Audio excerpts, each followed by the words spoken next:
va démarrer hein, de toute manière.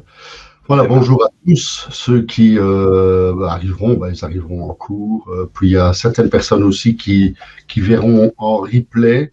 Donc ça me permet de le dire et de le rappeler qu'il y aura bien un replay que vous recevrez plus ou moins 30 minutes après le webinaire. Et nous allons commencer très rapidement sur le webinaire qu'on a appelé le chaînon manquant, parlant donc de l'intelligence artificielle générative. Donc voilà, on va lancer le contenu.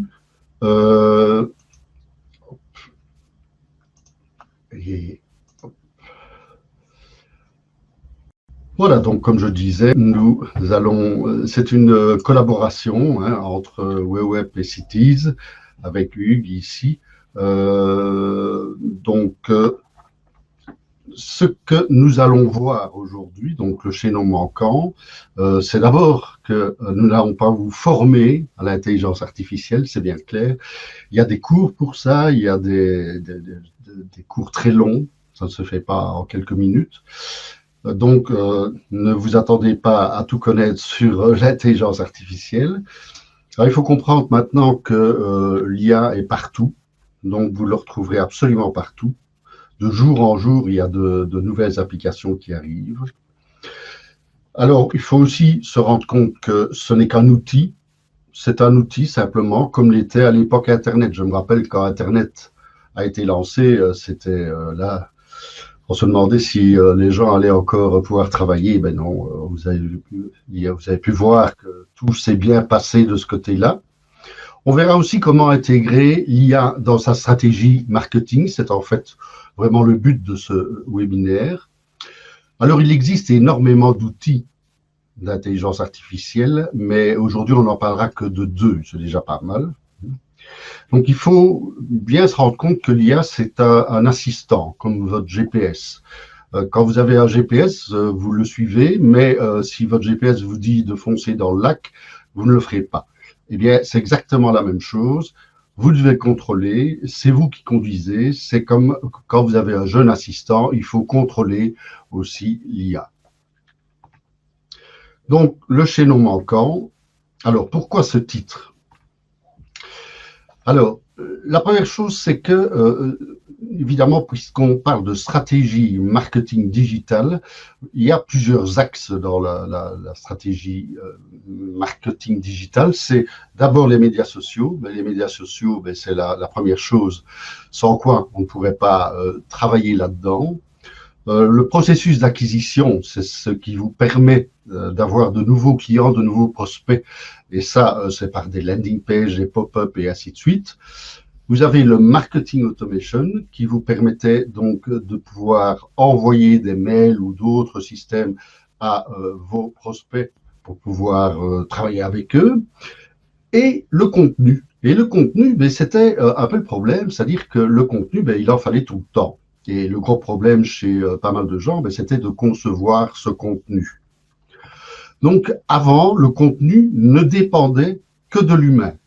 Donc, ce qui veut dire que si la personne était malade ou quoi, ou il n'y a pas de contenu, on ne sait rien faire, on était bloqué. C'est pour ça qu'on s'est dit, ceci, ça pourrait être le chaînon manquant. Donc maintenant, l'IA peut aider l'humain. On dit bien c'est une aide, on voit bien qu'en premier plan, c'est l'humain qui gère, et derrière, il a une aide qui lui permet d'avancer plus vite. Parce que c'est essentiellement ça, avancer plus vite et trouver de nouvelles idées. Alors la définition de l'IA, vous avez la définition du Larousse, qui est assez simpliste, l'ensemble de théories et de techniques mises en œuvre en vue de réaliser des machines capables de simuler l'intelligence humaine. Il faut savoir qu'en 1950, on avait déjà de l'intelligence artificielle. Donc, voilà, c'est la définition générique. Maintenant, le terme IA générative a bien évolué et dans les nouvelles définitions, vous voyez une définition du 28 août 2023, où là, on parle véritablement d'IA générative avec les chatbots, les ChatGPT, OpenAI et DALL-E. Alors, on va quand même se présenter pour savoir qui on est. Alors, Hugues, je t'en prie. Si, rebonjour à tous. Donc, Hugues Sénéchal, je suis designer et fondateur de l'agence de communication visuelle Cities. J'ai aussi un parcours en tant qu'expert formateur et spécialiste en management de la créativité. Ok, ben pour ma part, je m'appelle Thierry Pastorello, je suis senior digital stratégiste. Senior, c'est pour la couleur de cheveux. Et je suis le fondateur de WeWeb. Donc, j'ai créé ça il y a 13 ans. Je suis informaticien de formation et bon, j'ai travaillé dans beaucoup de sociétés, dans des fonctions de commercial. Et voilà, donc depuis lors, on a créé le WeWeb et c'est une agence de digital marketing qui était vraiment pionnière à l'époque. Il n'y en avait pas beaucoup et notamment dans tout ce qui était le travail sur l'inbound marketing. Et alors, on a beaucoup travaillé sur l'intelligence artificielle depuis un an et voilà, c'est pour ça que maintenant on est capable de faire ce webinaire. Alors, la première chose, c'est une question de vocabulaire, c'est le prompt. Parce que vous allez entendre parler de ça tout le temps, et la première question qu'on posera, c'est mais c'est quoi un prompt? En fait, on pourrait traduire ça par une requête. C'est une requête, un prompt, c'est un message que vous allez faire, par exemple à ChatGPT ou à d'autres, pour pouvoir avoir un résultat.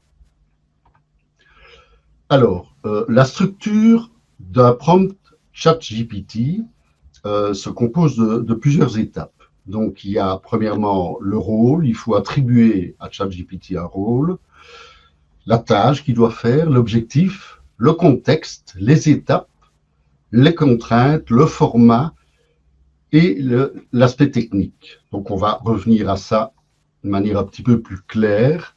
Donc, ici, c'est un exemple de prompt ChatGPT où on voit les 8 étapes. Donc, je lis en même temps que vous. Donc, tu es un expert en vente et en closing de rendez-vous commerciaux. Tes clients sont tous dans le secteur, vous définissez le secteur, votre secteur. Analyse mon processus de vente. Pose des questions sur mon processus de rendez-vous commercial. Le but est d'améliorer mon taux de closing. Chaque analyse doit être sourcée, claire et précise. Réponds avec un maximum de 40 mots par idée. Utilise un ton professionnel. Donc, vous voyez, on lui donne toute une série d'informations. Vous pourriez, par exemple, dire, au lieu d'utiliser un ton professionnel, un ton amical ou n'importe quoi d'autre.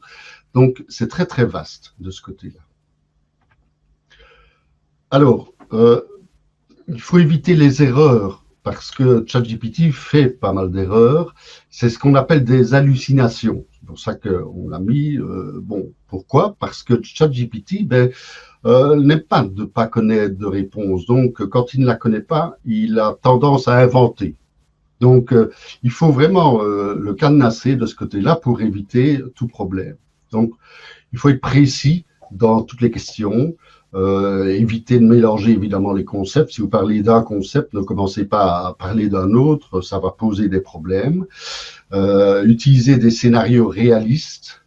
Donc, ne pas faire référence à des entités fantastiques ou fictives, en tout cas pour ChatGPT, sauf si c'est délibéré, ou sinon on est en plein dans les hallucinations, ça serait clair. Ne remettez pas en question les faits bien établis, termes scientifiques les plus corrects, les plus précis, évitez de mélanger les différentes réalités. Et alors, les propriétés, inexistences et des entités, c'est bon. Tout ça, c'est pour éviter les erreurs et les hallucinations. Il y a déjà eu pas mal de problèmes. On en a parlé dans la presse. Bon, il y a des gens qui ont véritablement eu des catastrophes à cause de ça, en pensant qu'on allait lui donner des informations correctes. Il faut tout vérifier dans ChatGPT. Alors, on va parler du prompt graphique. Je laisse la parole à Hugues. Oui, le prompt graphique, donc là on parle plutôt d'IA, donc c'est du texte à l'image, hein. L'idée étant de commander finalement une image ou une série d'images à des IA spécialisées telles que Midjourney, telles que DALL-E, telles que Adobe Firefly par exemple, Et ici, la structure est un peu différente, c'est-à-dire qu'on va se concentrer en premier lieu sur le sujet qu'on souhaite voir apparaître dans l'image, donc le sujet principal. On va le décrire de la meilleure façon possible, et puis on va donner des détails sur l'environnement. On va un peu expliquer la scène désirée, et on va demander à l'IA aussi peut-être un style spécifique, un rendu photographique, un éclairage spécifique, des techniques d'éclairage. Donc ici, généralement, on va se focaliser sur des prompts qui sont assez courts. Alors il faut savoir aussi que on n'aura pas tout de suite le résultat attendu quand on est en face d'IA, donc text to image, puisque l'IA va procéder par itération. Généralement, elle va vous donner plusieurs propositions tout de suite. Et c'est à vous, vraiment, à vous comporter comme un commanditaire avec un photographe et aller dans le détail et reformuler peut-être votre prompt, votre commande pour atteindre vraiment l'objectif désiré. Donc ça, c'est vraiment un des points très importants. C'est d'avoir déjà en tête l'image que vous souhaitez obtenir pour pouvoir y arriver à force d'itération. Donc, lorsque vous avez une image en tête, un visuel très précis à obtenir, ça peut prendre du temps. Alors, exemple de prompt graphique, je vais surtout me focaliser sur le troisième, puisque on va vous donner le résultat, en fait, un des résultats possibles. Donc ici, c'est en anglais, parce qu'il y a encore quelques mois d'ici, la plupart du temps, c'était spécifiquement en anglais qu'il fallait communiquer avec les IA génératives d'images. On commence à passer tout doucement en français, notamment avec les produits Adobe et chez Midjourney. Alors ici, l'idée, c'est d'avoir un développeur qui est en train, développeur d'intelligence artificielle, qui est en train de travailler sur plusieurs écrans. C'est notre sujet. On veut qu'il ait l'air concentré, qu'on soit dans une ambiance immersive. Donc là, vraiment, on détaille la scène.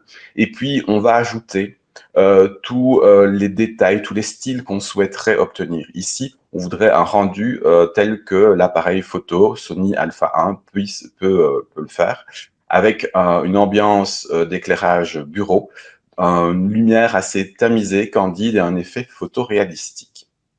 Alors, une des solutions proposées par l'IA, vous voyez qu'on est quand même dans quelque chose de très léché et on pourrait croire tout à fait que ça a été pris en studio. Ça ne l'est pas, mais voilà, ça peut prendre plusieurs itérations pour arriver à ce résultat. Alors, la méthode pour réaliser un prompt graphique correct. Il faut être le plus spécifique possible. L'éclairage, le ton, toujours se concentrer sur le sujet et le style, et utiliser les différents styles comme des filtres, ok, comme des demandes de rendu en fait. Est-ce qu'on souhaite que ce soit réaliste, hyper réaliste, contemporain, moderne, rétro, etc. On pourrait aussi appliquer le style d'un artiste, évidemment. C'est tout à fait possible. Et on va éviter aussi les langues complexes ou ambiguës parce que peut produire des erreurs. Alors quand on est dans la recherche graphique, c'est peut-être très bien d'avoir des erreurs parce que ça va nous amener des images auxquelles on ne s'attend pas. Il y a d'ailleurs dans certaines IA comme Midjourney la possibilité d'introduire des notions de chaos, voire d'étrangeté, un degré d'étrangeté dans le résultat pour obtenir des images qui diffèrent plus ou moins du prompt de départ pour laisser la place au hasard. Alors, un petit exemple ici de commande, de prompt, où on va demander à l'IA de générer un chien avec des taches à la fois jaunes et noires. Ce chien roule dans l'herbe ou se promène dans l'herbe, il est joyeux et voilà, il a l'air de s'amuser. Ok, donc premier résultat qu'on pourra avoir, c'est ceci. C'est assez sympa. C'est peut-être pas encore assez photoréaliste. Donc on pourrait, je vais vous éviter de lire tout le prompt ici, excusez-moi, être beaucoup plus spécifique en allant plus loin dans la description du sujet, en allant plus loin dans la description de la scène et du rendu. Le fait de donner plus d'informations va nous permettre d'obtenir un résultat en accord plus avec la réalité ou en tout cas avec ce besoin d'être détaillé et photoréalistique.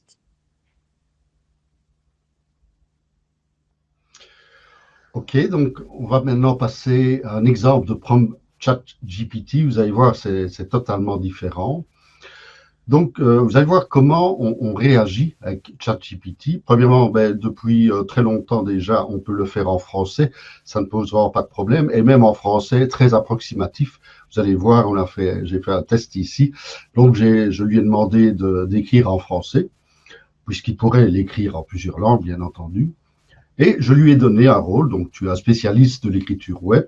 Écris un article pour LinkedIn en prenant, réécrivant, déjà un problème, et réécrivant, mais bon, il comprend, le test au lieu de le texte suivant.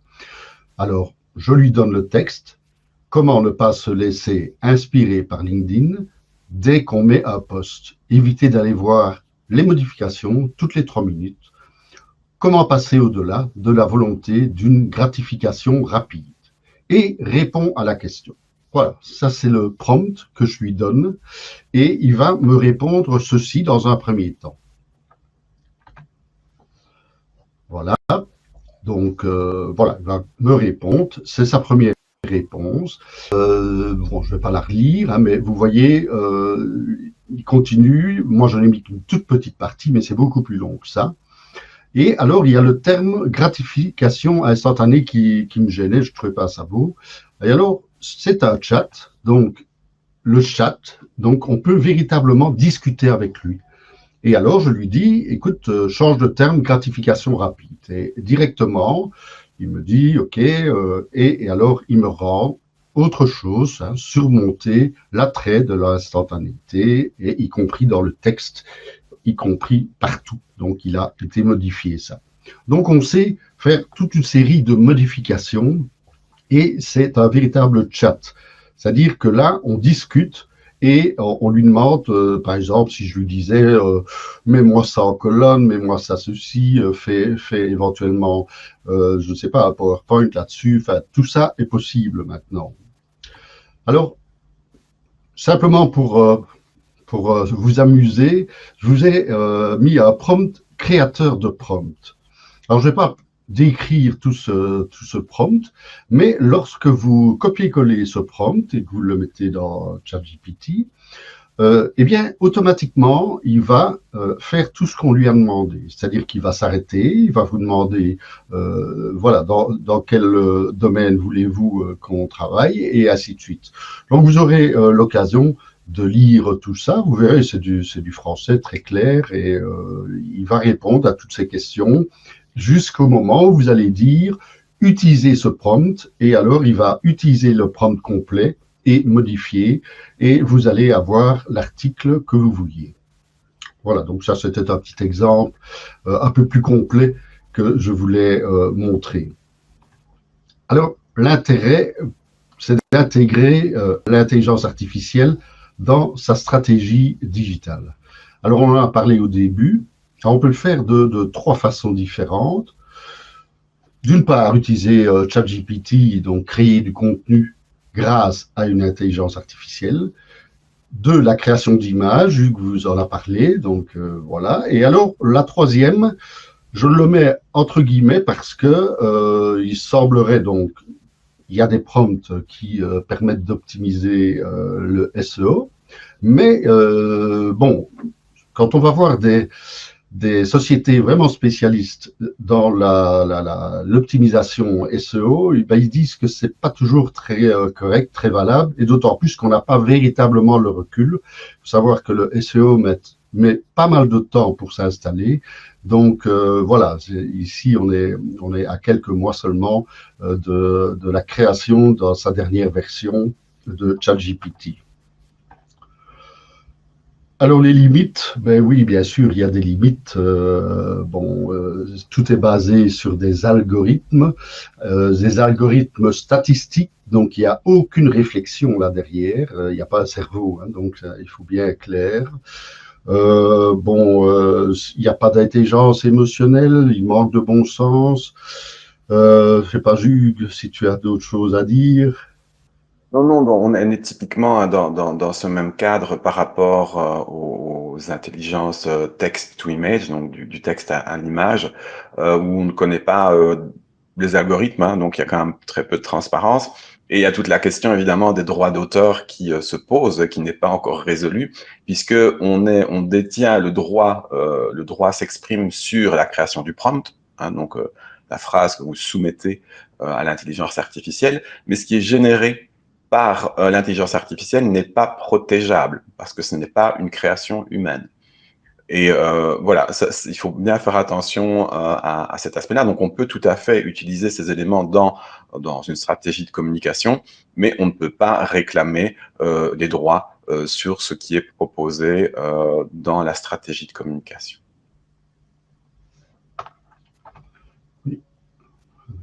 Alors, petit point aussi sur l'avancée justement du droit par rapport à l'intelligence artificielle en général. Donc, il faut savoir qu'il y a une loi qui est en préparation au niveau européen, qui devrait normalement être votée d'ici fin 2023, voire 2024, et qui propose deux grands principes. Donc, c'est que ces deux grands principes sont que les systèmes IA soient sûrs, transparents, traçables, non discriminatoires, pardon, et respectueux de l'environnement. Donc, ça, c'est un des grands principes. À côté de ce grand principe, il y a l'idée de classer en fonction des risques. Donc, je vais partir par le bas. Donc, le risque limité, hein, c'est les IA qu'on connaît pour le moment, ChatGPT, Midjourney, etc., où l'utilisateur a le contrôle sur le rendu et où on connaît le modèle. On connaît le modèle par lequel l'IA est passée pour générer ses réponses. Alors, les IA avec risque élevé. Ben, les IA avec risque élevé, c'est celles qui sont en train d'être testées pour le moment en laboratoire. C'est celles qui ont la capacité d'apprendre par elles-mêmes. Et ça, la mise sur le marché pourrait se faire déjà l'année prochaine. C'est tout à fait possible. Mais ici, donc, il y a cette volonté d'avoir des tests rigoureux par rapport au mode de fonctionnement. Et puis, il y a les IA qui sont ce qu'on appelle inacceptables, c'est-à-dire celles qui permettent des manipulations de masse cognitives, etc. Donc, tout ce qui est deepfake, etc. Ou qui pourraient utiliser la reconnaissance faciale en temps réel ou comparer, entre guillemets, les humains en fonction de leur santé, de leur ADN, que sais-je, etc. C'est ce qu'on appelle le score social. Donc, voilà ce qui est en préparation. Ça arrive dans quelques mois. Ok. Voilà, alors ici, je vais simplement un tout petit peu toucher à l'automatisation des actions grâce à l'IA. Il existe des produits comme Make et Notion qui vont vous permettre de mettre, je dirais, en place toute une automatisation, comme par exemple, vous recevez un email et cet email est traité par l'IA. Donc, il y a des tas de possibilités qui existent. Maintenant, on ne va pas rentrer dans le détail. Sachez, retenez simplement que ces deux noms, Make et Notion, et vous avez des tas de tutos qui vous permettent donc de travailler avec ce genre de choses, et des cours, bien entendu, et ça peut aller très très loin. Donc, on peut véritablement traiter des mails, mais bien d'autres choses en automatique. Donc, sachez que ça existe, que vous pouvez toujours aller plus loin, vous pouvez toujours nous recontacter pour, je dirais, aller plus loin sur la matière. Alors, ben voilà, on a terminé. Peut-être une dernière chose, on va passer aux questions-réponses, bien sûr. Hein. C'est depuis 3 jours, ChatGPT 4 a explosé, est devenu ChatGPT 4 Turbo. Alors, ça a augmenté énormément les possibilités. Il faut savoir que la version 3.5, qui est gratuite à l'heure actuelle de ChatGPT, gère jusqu'à 175 milliards de datasets, c'est-à-dire des choses qui sont pré-traitées. Alors, maintenant, avec la version 4 classique, on est déjà à 10 exposants 13 datasets, donc c'est extraordinaire. Et alors, on parle d'une augmentation phénoménale avec la Turbo qui vient de sortir il y a 2-3 jours, mais je n'ai pas encore tous les éléments. Voilà, donc il faut s'attendre à ce qu'il y ait des évolutions importantes. On en est au 4, on verra le 5, et puis on ne sait pas très bien comment ce sera pour la suite. Voilà, on va passer aux questions-réponses. On va aller dans le chat. Alors, est-ce Et donc, que n'hésitez pas des à poser questions? vos questions. N'oubliez, vous avez toute la possibilité de poser les questions que vous voulez. Si vous n'êtes pas en direct, parce qu'il y a des gens qui seront en remote, donc qui verront ce webinaire par la suite, vous aurez la possibilité également de poser vos questions. Et nous recevrons par email vos questions et nous y répondrons. Mais si vous avez des questions, c'est le moment. Oui, effectivement, c'est très dense, il y a énormément de choses. Il y a vraiment possibilité d'aller très loin et vous pouvez suivre. Il y a pas mal de personnes qui sont très qualifiées sur le sujet sur LinkedIn et ça, vous pouvez les suivre ou nous suivre. Hein, on vous laissera vos coordonnées puisque nous suivons tous ces gens et vous aurez des tas d'exemples et des tas de possibilités.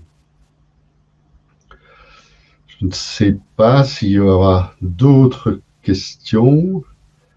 Apparemment, je n'en vois pas. Apparemment, tout est clair. On dit. Intéressé cette thématique, moi pas. J'ai appris un nouveau mot, prompt. Ben oui, prompt, c'est un mot qu'il faut connaître maintenant. Mais c'est vrai qu'à chaque webinaire, lorsqu'on parle d'intelligence artificielle, les gens se posent un peu la question, mais qu'est-ce que ça veut dire prompt? Mais voilà, c'est tout simplement ça. OK. S'il n'y a pas de questions, donc je vais remettre... Oui, il faut tester. Donc, vous avez ici nos coordonnées, donc celles de Hugues, les miennes, et les LinkedIn de Hugues et LinkedIn. Comme ça, vous pouvez nous suivre. Et c'est le meilleur moyen pour nous contacter si vous avez envie d'aller plus loin. On sait bien qu'aujourd'hui, c'était un vaste tour d'horizon, que ce n'était pas quelque chose d'extrêmement précis. Mais c'était pas le but. Le but, c'était vraiment de faire entrer des gens qui ne connaissent absolument rien en intelligence artificielle dans ce domaine qui est un domaine encore très obscur et qui fait quelquefois très peur. Donc, voilà, je ne Il y a sais pas. une question pour toi, peut-être Thierry, dans le chat. Ah oui. Oui, bien sûr. Vous avez vous avez une fonction qui s'appelle format. Vous pouvez définir un format. Alors, vous n'êtes pas obligé de dire format 2 points, donc vous pouvez dire en langage naturel, puisque hein, c'est un langage naturel, hein, c'est ce qu'on appelle un langage LLM, Large Language Models. Donc, vous pouvez le travailler en naturel et dire voilà, mets-moi toutes ces informations sur Excel avec telle et telle chose et il le fera. Donc, il n'y a pas de souci, que ce soit n'importe quel outil un peu connu, il sait le faire et il sait avoir les accès. Maintenant, pour pouvoir le faire, il faudra peut-être mettre, je dirais, des extensions et être en version 4.0 plutôt qu'en version gratuite. Mais la version 4.0 ne coûte que 20 € par mois, donc ce n'est quand même pas énorme. Et bon, ben, allez, je vous ai dit, c'est le nombre de fois, on passe de 175 milliards à 10, exposant 13 datasets, donc c'est incroyable et ça va beaucoup plus vite aussi, puisqu'il faut considérer que ChatGPT va 15 fois plus vite, écrit 15 fois plus vite que les meilleurs dactylos. Voilà, comme ça, vous le savez. Je ne sais pas s'il y a d'autres, mais avec plaisir. Je ne sais pas Ah, donc, si... n'hésitez pas, hein, si vous écoutez évidemment le replay, il y a peut-être des questions qui vont émerger. Il faut vraiment pas hésiter. Voilà. Ben, merci également à tout le monde. Bonne journée et voilà, Merci n'hésitez beaucoup. pas à nous contacter. Merci, bonne journée à tout le monde. Au revoir. Au revoir.